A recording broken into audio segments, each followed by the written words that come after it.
Bonsoir, voici l'analyse technique du CAC 40 pour le 27 septembre. Alors aujourd'hui, une belle journée de baisse. Alors tout le monde se pose la question pourquoi.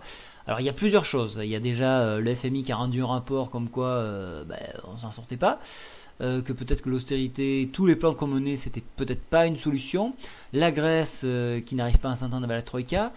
La BCE qui ne veut pas donner une rallonge à la Grèce, l'Espagne où des émeutes commencent à apparaître, et pour finir, Evan de la Fed a commencé à dire que le quantity easing c'était peut-être pas la bonne solution.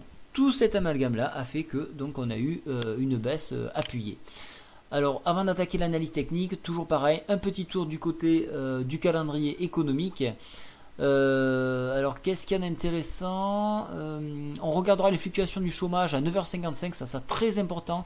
Elles sont théoriquement en hausse, ce qui devrait une nouvelle fois de plus appuyer les cours. On regardera les ventes au détail PMI à 10h10 en Europe. Le PMI bien sûr en Grande-Bretagne, très important, 10h30.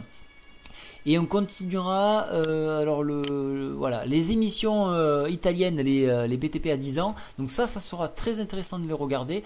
Alors un petit coup d'œil vite fait sur les bons italiens, combien ils sont actuellement. Voilà, ils sont en hausse de 2,6. Alors ils ont fait une très belle baisse, donc normalement il ne devrait pas avoir de surprise.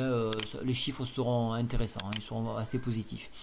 Et donc les revendications au chômage, mais c'est oui encore une fois aux US, et le PIB à 14h30, très important le PIB, très important. Voilà, donc c'est à peu près tout ce qu'il y a.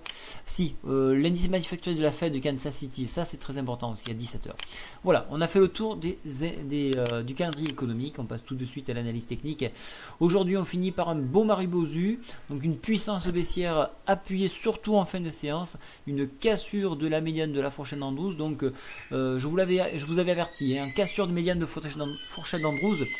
Il est fort probable de voir le bas de la fourchette ici, sur 3330 points. Donc attention, d'autant plus que la MM7 est sur le point de croiser MM20, ce qui appuierait à nouveau et donnerait un nouvel élan baissier. Donc soyez très vigilants. Si vous devez jouer la hausse comme on l'a fait aujourd'hui en newsletter, vous la faites en scalp sur quelques points. Voilà, on a dégagé deux allers-retours, on a fait à la hausse. Voilà, ne vous attardez pas. Attendez d'avoir des vraies confirmations de retournement pour repasser à la hausse. Alors pourquoi je dis ça? Tout simplement parce qu'on a cassé l'oblique, baissière ici, donc ça c'est confirmé. Donc je ne la mets plus, j'essaierai de voir s'il y a un autre point qui peut se dessiner, mais pour l'instant je vois rien. Et au niveau des indicateurs, là c'est plus important. On voit que la MACD est bien en dessous de son signal et confirme bien cette baisse avec aucun signe de retournement. Le stochastique, lui, laisse une marge baissière, bien qu'on s'éloigne trop de sa moyenne. Donc ça, c'est assez moyen. Mais toutefois, on a quand même une belle marge à la baisse, même si nous sommes en zone neutre. Et le CCI n'est toujours pas en zone de retournement. Donc pour moi, demain, on devrait avoir une continuité baissière. Et encore une fois, on scalpera à la hausse jusqu'à avoir un vrai retournement où on s'installera.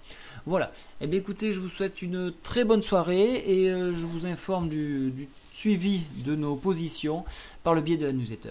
Bonne soirée à tous, au revoir.